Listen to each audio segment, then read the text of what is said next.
各位网友，大家好，欢迎收看《迈阿密上海观天下》节目。今天继续讲那个中国反隐身雷达研发历程系列第一章第三节。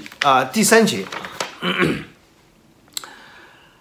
一章第三节，初出茅庐辛苦的出差算是必修课，也是了解世界的机会。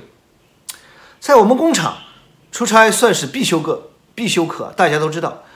一般雷达站都建在荒郊野外，在市区的不多很少。不过荒郊野外呢也有好处，虽然是人迹罕至，却也是风景秀丽。有些文章提到条件艰苦、环境恶劣，其实都是邀功的专利名词卖惨为了邀功是吧？为上面邀功对吧？这个不知道算不算泄密？应该不算泄密应该不算泄密那随着我军保障条件的日益提高条件都上去了。说实话，现在很难说哪里还是条件艰苦环境恶劣那些地方很少了。如果真的有那马上打个报告给市级领导，保证你半年之内解决问题保证。现在条件都上去了，国家有钱了，说白了就是有钱，国力上去了，对吧？我去过卡拉昆仑一个站一个雷达站，因为汽车运输消耗高，现在都用上直升飞机了其实我个人认为跟老美比咱们的直升飞机的普及率还不高，跟老美比还是不高说句难听的话还赶不上70年代越战时候美军的水平。我记得当时越战美军当时出动了一个7000多架包括那个武装直升运输直升机武装直升机，因为我们出动了7000多架次了，不得了不是架次7000多架7000多架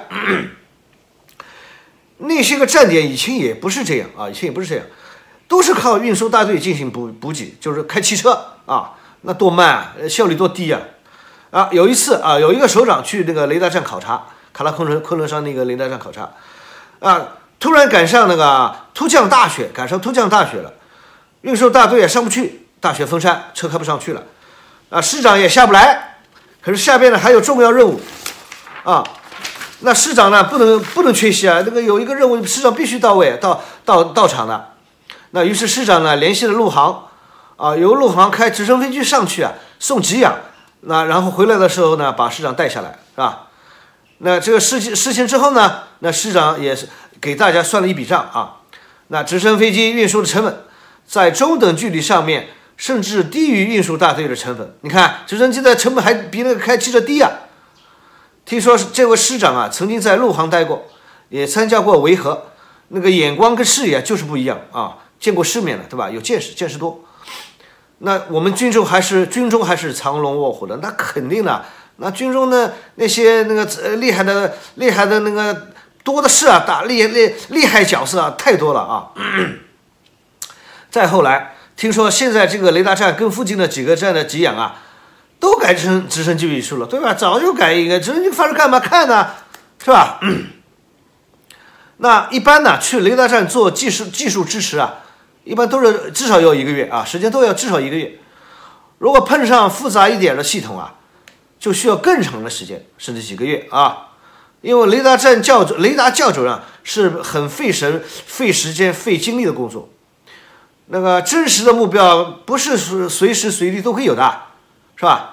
那因此需要有技术人员、操作人员一直盯着，说实话就是20小时轮班盯，精神高度紧张1个月对人的生理结构来说，1个月应该是一个极限了。每天身体精神高度紧张你吃不消的，这个弦要崩断的，你知道吧？弦绷得太紧要崩断的这还是指的在国内的出差国内的雷达站那出国就不一定了出国好一点的，对吧？1个月给你放个3-5天假，让你喘口气稍微休息几天，就得休息然后继续工作。差一点的没有休假，全天候怎么说呢？那个7天，1周7天，1天24小时全天候工作，没休息，对吧？我们出差出国那个季联，基本上也就是全天候的工作除了吃喝拉撒，就剩下就是工作。还没那个当没有出去过的人，没有出过国的人，当时刚出国有新鲜感啊。那时间长了，你说别的不说啊，就是光吃饭就成了问题。中国人的味蕾啊，中国人的胃啊，我看被中国菜给惯坏了，太挑剔了，太挑剔了。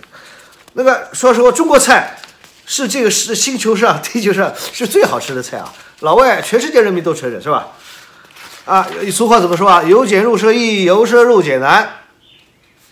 你吃惯那个咱们中国人那个味蕾和胃，吃惯了世界上最好吃的那种中国菜，你再叫你去啃那个干面包啊，拿个干面包当主食，对吧？那说实话，真是受罪啊，真是受罪啊！那谁怎么办呢？就想抓紧这个时间把活干完，然后抓紧时间回来啊，吃中国菜啊，满足自己的口腹之欲啊，满足自己口腹之欲。那正是因为啊，出国工作啊比较辛苦，那所以有点经验的人呢，没人愿意去。说实话，都受苦受难啊，比较辛苦，比较辛苦。就是因为根本没有娱乐啊，和当地人的语言又不通，饮食单调，天天呢对着雷达啊，要在强辐射的环境下工作，就算是给你休假，一般也在当地啊那个小范围的是吧？也不可能放你走太远，不可能啊，是吧？万一有什么事情啊，技术上面的事，马上叫你回去啊。那从了技术上面原因来说，也是在那个安全那个角度考虑啊，因为你是那个安全那军方也算穿军装的军方人员，有安全的因素是吧？干我们这一行啊，虽然到目前为止还没有听说过有谁被暗杀，但是呢被跟踪非常正常，经常被跟踪。那生命危险呢是没有啊，但是呢挺吓人的啊。你反正你出去逛一圈，背后有好几个人盯梢，你烦不烦是吧？那所以呢，一般出去那个外联啊，那个季联啊，到外国出国啊，一般我们也不休假啊，那就是那个一周7天，一天24小时的干目的为什么争取早日回国啊，早点回国。但是不管怎么快马加鞭啊，拼死拼活的干，一般干。因为雷达上很复杂，我跟你讲，那至少要2-3个月啊，至少都需要2-3个月，时间长了还要1年，我跟你讲。那我的个人记录是在外面啊待了1年半，那被逼了没办法，那说实话苦啊，说实话真苦，我跟你讲。那正是那个上述这些原因啊，所以通常出国执行外联任务的人啊，都那个厂里那个安排出国执行外联啊。一般都会优先考虑安排那个未婚青年，是吧？当然，那个必须技术过硬啊，能独当一面的啊，对吧？我就是这样，是吧？我就是这样，因为技术过硬啊，各方面优秀才被选中了，才被选中了，那必须的是吧？那我们工厂里面啊，女性那个职工所占的比例不高，很低了，而且基本都集中在那个厂里的那3产那边，包括医院、学校、食堂。工会、俱乐部啊等等是吧？还有那个未婚女性啊很抢手，对吧？那个僧多粥少嘛，没办法是吧？那当然了，男的新进厂的男性大学生也算香饽饽，所以呢，刚刚进厂，我大学毕业分配到厂里面，刚进厂就被行政处的大姐们拉去介绍对象，当宝贝了是吧？小伙子嘛。那说实话，那个时候自己的确实没这个心思啊，满脑子建功立业，学本事。那心里怎么想呢？总琢磨的7尺男儿应该先立业后成家，对，这是咱们中国读书人几千年来秉持的成家立业，对吧？先立业成家啊。虽然家里也经常打电话催我，是吧？但是自己呢，当时确实没有考虑过这些个人问题后来呢？那个自己想想啊，如果我当时也处了女朋友了成家了，也就没有后来的那些丰富多彩的人生经历了，是吧？那也得感谢我当时的那份坚持，对吧？包括这句话也送给屏幕前的各位那个单身男性老铁们啊，你们也是这样，男孩子志在四方，对吧？要建功立业天涯何处无芳草。是吧？天涯何处无芳草。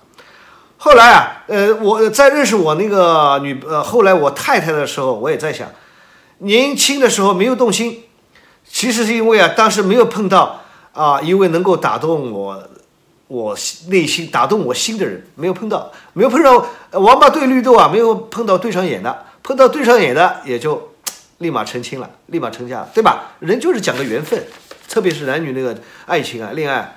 就是讲缘分，对上眼了，对吧？别人看你，哎，你怎么不般配？哎，咱们就互相各方面越看越顺眼，就成家吧，是吧？